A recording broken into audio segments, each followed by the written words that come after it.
Hello everyone, and welcome to this edition of Inside the Naval Postgraduate School. From the Flag Garden on our campus here in Monterey, California, I'm your host Alan Richmond, right here on the Pentagon Channel. Welcome to the show.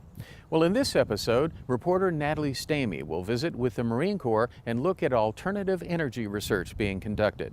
We'll visit with Ray Bittner and talk about the Joint Interdisciplinary Field Exploration at Camp Roberts, California. But first, recently we had the pleasure of meeting with Lieutenant General John M. Davis, the Deputy of U.S. Cyber Command. Lieutenant General John M. Davis assumed his current position as the Deputy Commander, United States Cyber Command in June of 2012. Commissioned in May 1980 through the PLC program, Lieutenant General Davis completed the basic school in August 1980 and upon graduation reported for flight training. Upon receiving his wings in September of 1982, he was selected to fly the AV-8A Harrier. He commanded the mighty 2nd Marine Aircraft Wing from July 2010 to May of 2012. His staff billets include a 2-year tour as a member of the 31st Commandant Staff Group and 2 years as the Junior Military Assistant to the Deputy Secretary of Defense. In 2003, he served as an assistant operation officer on the 3rd Marine Air Wing staff in Kuwait during Operation Iraqi Freedom. In 2004, he served in Iraq as the officer in charge of the 3rd Marine Aircraft Red Team. He served as the Deputy Assistant Commandant for Aviation from 2008 to 2010. In the course of his career, he has flown over 4,500 mishap-free hours in the AV-8 and in every type, model, series, fixed, tilt-rotor, and rotary-winged aircraft in the United States Marine Corps inventory. Lieutenant General Davis graduated with honors from the basic school and was Distinguished Graduate of the Marine Corps Command and Staff College. He's a graduate of the Tactical Air Control Party Course, Amphibious Warfare School, Marine Aviation Weapons and Tactics Instructor Course, the School of Advanced Warfighting, and Johns Hopkins School of Advanced International Studies. General, thank you very much for taking time to appear with us here on Inside the Naval Postgraduate School. I wonder if we could start out and you could explain the mission and the goals of the U.S. Cyber Command. It was very interesting. We have 3 primary missions in the United States Cyber Command that we're working on aggressively. Number 1, defend the nation. And really what that comes down to is defend our nation's critical infrastructure against cyber attack from an outside entity. All right? I won't go into the details about how we do that. That is a big team sport. That's a whole of government sport, that how we do that, but we have a definite role in doing that. And basically going after the guys that are going after our stuff. Second mission would be operate and defend the Department of Defense Information Network, our GIG. We do that side by side with DISA and the Defense Information Systems Agency. They do great work. We're great partners, but they work that one with us. So, and there's a baseline operating that GIG and making sure it's up and operating, but also a more active defense component to taking care of that, hunting out the bad guys that are trying to, stopping the bad guys from getting in, but hunting them out if they do get in, making ourselves much harder platform for bad guys to break into. So we're working that one really hard. The third one is the support to our combatant commanders, making cyber capabilities, I would say normalizing cyber capabilities. So when General Mattis or Admiral Locklear says, I've got X number of vexing problems I've got to deal with, I can deal with them with aircraft carriers or bombers or whatever like that, other kinetic-like weapons. Is there something you can do for me? We are developing capabilities that he could use cyber, if he chose to, and integrate those cybers as a standalone, the cyber capabilities, or as an integrated part of a weapons package, if need be. Basically, making it normal like we would everything else in the military domain. What are some of the biggest challenges that you face? I would say the biggest challenge, if you didn't lay it out holistically, to look at what are you trying to do, right? Lay out what the nation's trying to do from a joint perspective, one, and back up from there and go, what are the skills, what are the teams, how does that work, the command and control? If you don't start with that, then you probably have a big problem, right? And then to me, the thing that drives all of the problem, and it's no problems, just solutions, but drives that solution, the to-be solution, is the training. I would say the number one delta we have right now is training and standards. And that kind of flows back to my background as a weapons school commander. I think we can have a smaller number of forces that are trained to a very high standard that can get the job done. instead of right now having a lot of people out there not quite sure what they can do or what they bring to the fight. When a combatant commander, when the president says we need to go do this, we can't have a pickup game about, okay, who knows how to fix this piece of gear? Who knows about that? And bottom line, we can be a heck of a lot better than we are right now at that. And so that's exactly what we're getting at. Organizing the battles that loom in our nation's bow and the ones we're preparing to wade into right now. General, I'm wondering if you can provide us with an overview or your perception of the U.S. Marine Corps today. I think today's Marine Corps has never been as good as it is right now today. I just gave up command of the 2nd Marine Aircraft Wing, and they're doing things in airplanes and in ground moving equipment and radars, tilt rotors, helicopters, jets. It would boggle the mind. I mean, what the trust and confidence derived because they've got a solid training base. When I was a young JO, they'd never let me go out. They split in the objective area in Afghanistan, split into singletons, and go out, and one lieutenant goes to one target set and waits to help the grunts. Another one goes, 80 miles away to help another group. When I was there, my CO would have been hanging out right over the top of me, making sure I didn't mess it up, right? So they're doing and they're doing it at night. They're doing it with sensors, doing precision weapons. They're immensely competent. And then they come back and they land on board a ship at night. That kind of stuff we dreamed about when we were JOs. And they're doing it now. You look at how a young infantryman uses technology. How we have our young infantrymen are being cross-trained to be forward air controllers, JTACs, to call an error. I remember a time when that would never be allowed. So we have changed tremendously. And I think what we've done is, instead of telling a Lance Corporal, you're not senior enough to touch that piece of technology, bring the technology to the Lance Corporal. General Krulak used to say, you don't man the equipment, you equip the man, right? Right? You equip the man. So if you equip the man with this technology, we achieve a much better, much finer Marine Corps, basically pushing decision-making down to the lowest possible entity to get the job done. And what we find is these youngsters impress the hell out of us every day. They do great. I know you'll be speaking with some of our students here at NPS today, but I'm wondering overall, what is the reason for your trip to NPS? I will. Well, I'm always out here. I'm on a recruiting trip in a couple ways. I look for the talent that's out here. I'll be straight up. I'm very focused on where the talent, when they finish up with the schools here, where they go to in the backside. Are we making the best use of the talent that comes out of the postgraduate school? There's some critical billets out there. And I think this is a strategic school for our nation. We got to make sure we get that right. This is going to be a critical time to make sure we're making the right decisions and we have our best and brightest in the spots that we can help us navigate the rocks and shoals of a cyber force build out. We're going to build 6,000 people in the next 3 years and build a cyber force. That's substantial. We're going to need some really smart folks here, and I know some of the smart folks live out here. I'm going to just talk to people about how, frankly, how it, for them, what it's like to be out here for a year. They're all combat vets, most of them. They're getting that sabbatical for a year, where they get a chance to recharge their batteries. And what are they saying after when you give a warrior a year or a year and a half off to have a think?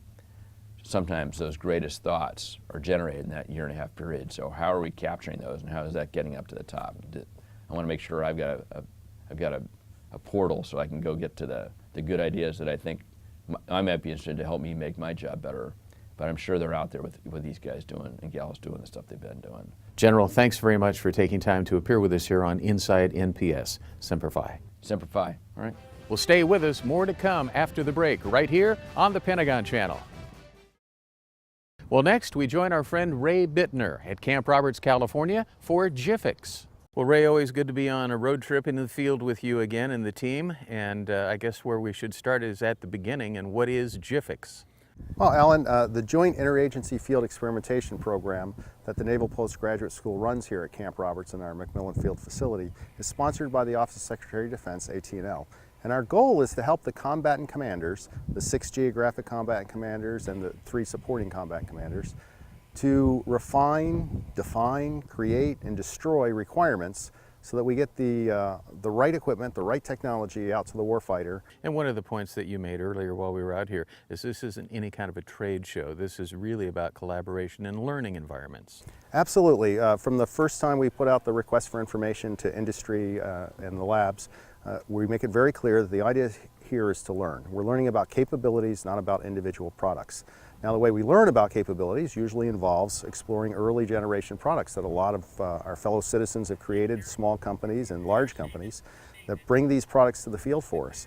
But the emphasis is on the learning, the exchange of information.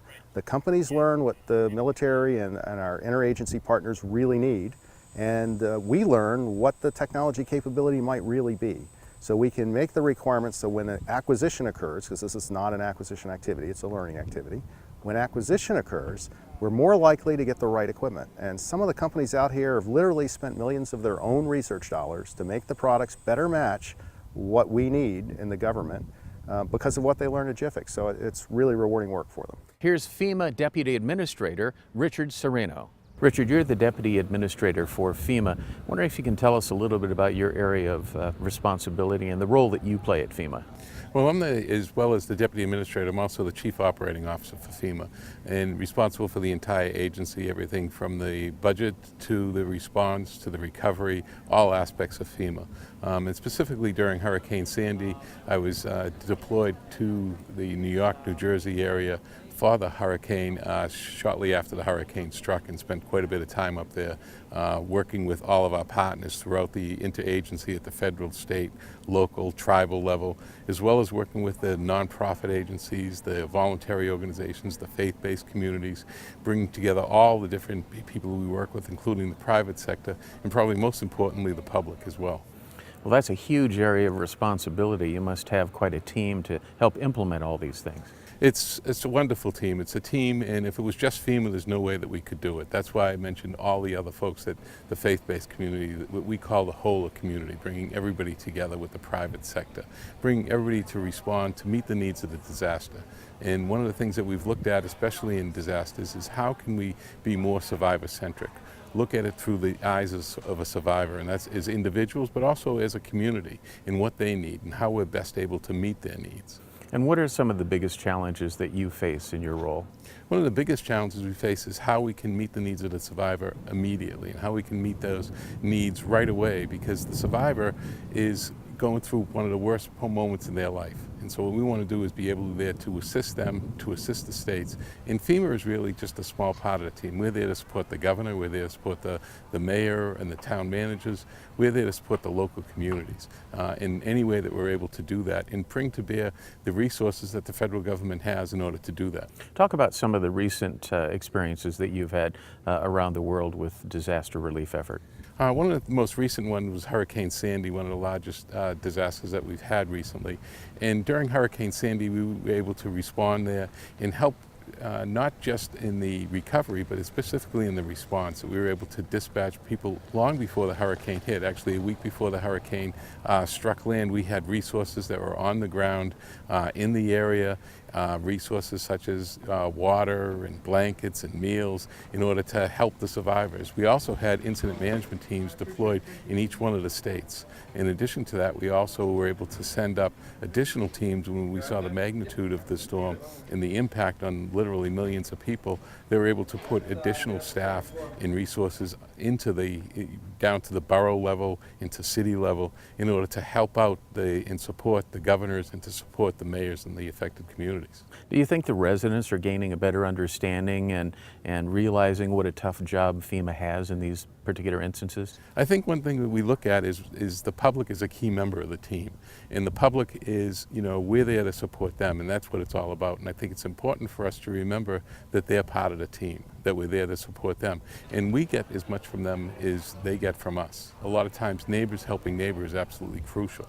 In fact, in this response, and one of the reasons we're here at Camp Roberts, is that we actually, for this deployment, we actually sent up an innovation team that was made up of just a couple of people from FEMA, but how they're all able to integrate throughout the community, specifically in New York, where we brought in people from nonprofit agencies, we brought in people, citizens, and this innovation team made up of 35 or so people actually went into the community and helped resolve different issues that some ways FEMA couldn't do, but they looked at different issues and helped solve those problems. So it was really a collaborative effort. Now, we're at Camp Roberts, as you mentioned, at GIFX. What are you seeing here, and what's resonating with you most? I think one of the best things here is the ability that brought together multiple federal, state, local agencies to actually identify some real-world problems and look at those real-world problems in a safe environment. That we're able to test various components, test various equipment, have some real technical experts look at some solutions from specifically the people on the ground. We brought in some of our folks, as well as a number of people that were on the ground as volunteers, as I mentioned, as part of the innovation team, people who volunteered their time, who are experts in their field actually from international disasters that actually came and helped us, and now they came again here today, over actually this week, to actually look at how we can solve some real world problems. And we actually get some great ideas, some great information, and how we're able to test a lot of those and actually continue to move forward. And so I guess kind of the key phrase at GIFX, as many of these types of exercises, is really collaboration amongst the agencies. One of the key parts is to make sure that we do collaborate between the agencies, but not realize it's not just the agencies at the federal, state, local, tribal level, but it's also bringing in the private sector. It's also bringing in the individual citizens who want to help, who have some area expertise, and share what their knowledge is and how they're able to help. And through all this is the way we're able to get through disasters and bringing together the whole community. Remember that we're here to support the survivors. What's your takeaway from here for the time you've spent here at Camp Roberts and the GIFX?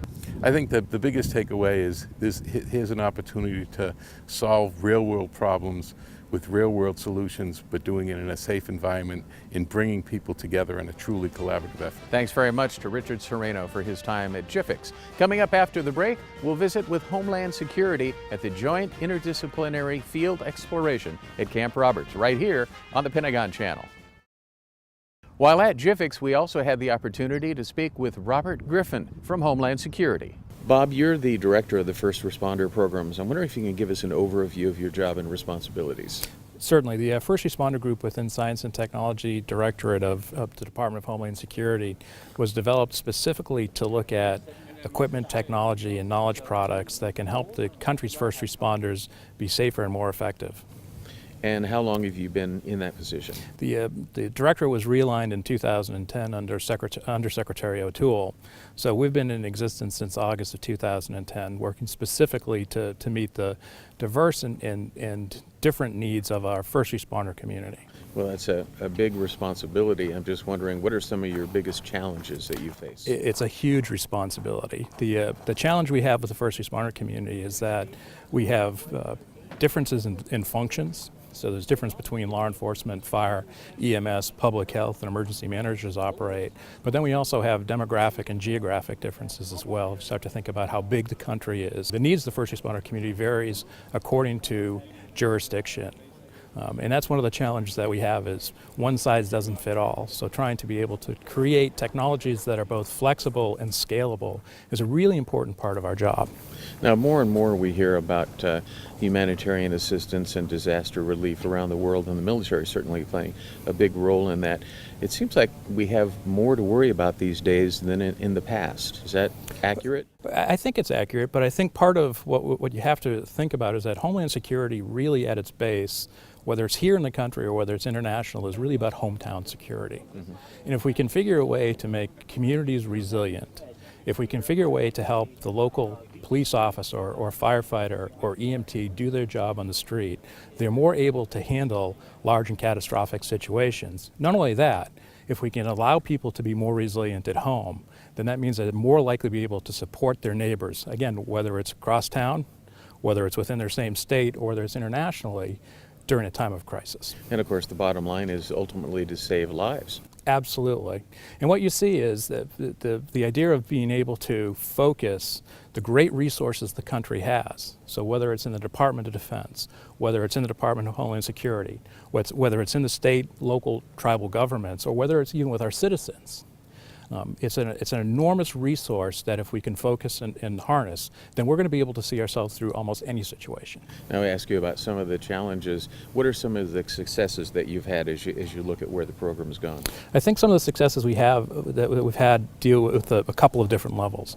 One is in partnerships. So when I think about the relationship that we're building with the Department of Defense at events like GIFX, I think that's really critical because there's a natural synergy between what the Department of Defense is doing to keep the country safe and what the first responders are doing to keep the hometown safe.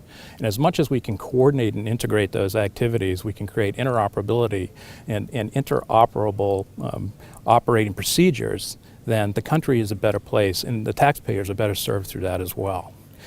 The other piece of it, the other advantage that science and technology is bringing to the country is the whole nexus of the first responder community and the marketplace. Unlike DoD, Department of Homeland Security doesn't have a cradle-to-grave acquisition process, so we don't buy equipment for every single first responder community. So the idea of having to partner with the private sector and making sure that we can commercialize and have strong commercial partners for our equipment becomes critical to us. So that idea of how do we bring private industry in, how do we bring innovation to the field, and how do we make it affordable for first responders is a win both for the first responders but also for industry because it expands the market.